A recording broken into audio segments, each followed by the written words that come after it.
ध्यान से सुनिएगा। अपने दुख को, अपने सुख को हर व्यक्ति से नहीं बताना चाहिए। आप लोग कहते हो ना कि भैया कुछ कैसे से कह देंगे तो मन हल्का हो जाएगा, एकदम गलत। मनवा हल्का नहीं होगा और भारी हो जाएगा। कैसे? देखो, आप अपना दुख किसी को बतलाओगे, दुख किसको बतलाना चाहिए पहले इसको सुनिए। दुख आप अपने इष्ट को बतलाइए, अपने गुरु को बतलाइए, अथवा तो कोई एक आपके जीवन में हो जिससे हम अपना सुख कह सके, अपना दुख कह सके।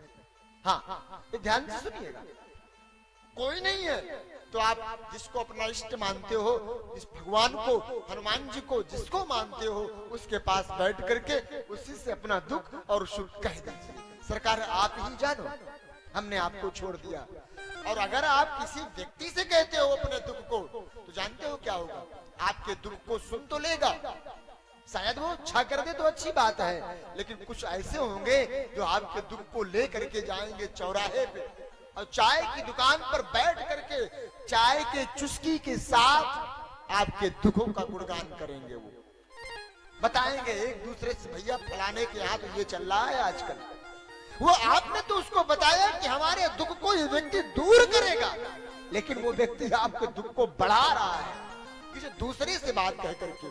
फिर वो बात वहां से दूसरी जगह जाएगी, दूसरी जगह से तीसरी जगह जाएगी, इसी समय उसका क्रम बन जाएगा। वो बात फिर एक दिन आपके पास घूम के आएगी। आपकी बताई हुई बात कुछ दिनों के बाद आपके ही पास घूम के आएगी।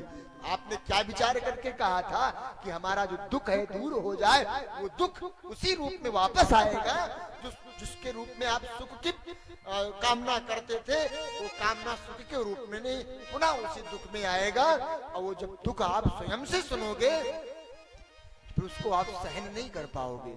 इसलिए मेरे भाई साहब, माई बाप, अपने दुख को सबसे मत कहिए। निज दुख सुख सब गुरहि सुनावा। श्री राजा दशरथ जी महाराज, उनके पास किसी चीज की कमी नहीं थी, भरी पूरी अयोध्या थी। किसी को बुला करके कह सकते थे अपने दुख को, हमको बालक नहीं है, परंतु राजा दशरथ ने क्या किया?